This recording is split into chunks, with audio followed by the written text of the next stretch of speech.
अस्सलाम वालेकुम। मेरा नाम डॉक्टर मुख्तार है और आज मैंने बात करनी है व्हीट पिल या राइस पिल जिन्हें हम बोलते हैं।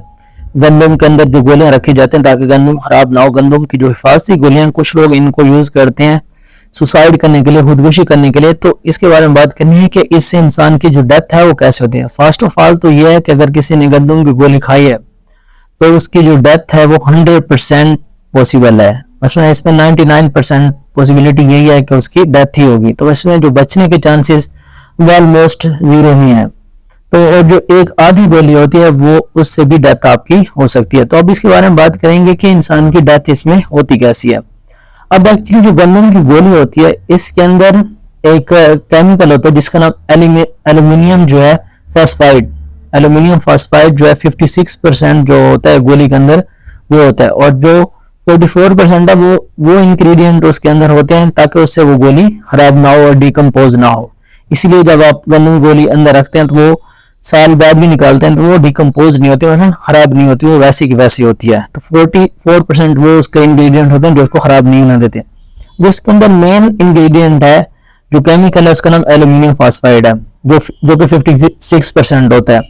अब एक्चुअली प्रोसेस काम कैसे करता है कि जब आप गोली खाते हैं, मसलन ये वाली कोई भी बंदा है वो एक्सीडेंटली या जिसने जानबूझ के सुसाइडल अटेम्प्ट के लिए ये गोली खा ली, जब वो अंदर गोली खाता है स्टमक के अंदर क्या करती है कि ये जो एल्यूमिनियम फॉस्फाइड होता है ये बहुत जल्दी पानी के अंदर हल हो जाता है। तो एक्चुअली हमारा जो स्टमक होता है वो उधर नमी होती है, उधर HCl भी होता है, तो उसके अंदर जाके ये बहुत इजीली डिजोल्व हो जाती है। और जो एल्यूमिनियम फॉस्फाइड होती है ये क्या करती है, ये जब पानी के साथ रिएक्ट करती है, नमी होती है या जो हाइड्रोक्लोरिक एसिड है हमारा, उसके साथ अगर जब ये रिएक्ट करती है तो उधर से एक गैस पैदा होती है जिसका नाम फॉस्फीन गैस है।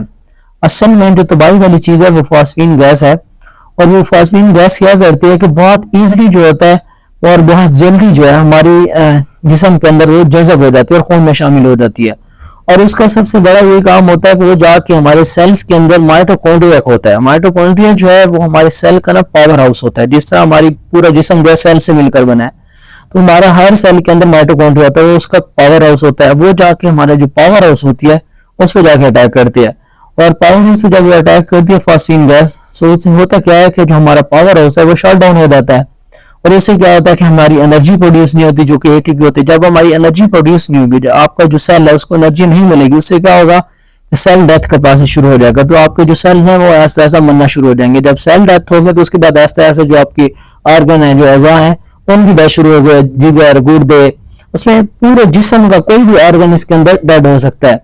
जब वो ऑर्गन डेथ शुरू हो जाएगी तो फिर इसके नतीजे में ही इंसान की डेथ होती है। तो इसमें मेन ये होता है कि ये हमारे जो पावर हाउस है उस पर जाकर अटैक करती है, जो कि माइटोकॉन्ड्रिया, उसको शट डाउन करती है, और फिर उससे सारी चेंजेस हो जाती है और इंसान की डेथ इसमें हो जाती है। 12 से 24 घंटे के अंदर इंसान की इसमें डेथ हो जाती है। ज्यादातर केस में, कुछ केसेस में ये होता है कि अगर उसका मैदा वाश हो गया और वो भी ताकि कि 1-2 घंटे के अंदर कोई पेशेंट अस्पताल में पहुंच गया तो फिर उसमें कोई 1% चांसेस होते हैं उस पेशेंट के बचने के, कि हो सकता है उसका पेशेंट बच भी जाए, लेकिन फिर भी उसकी 4-5 दिन के बाद डेथ हो जाती है। तो मसलन इसमें जो डेथ रेशो है वो 100% ऑलमोस्ट।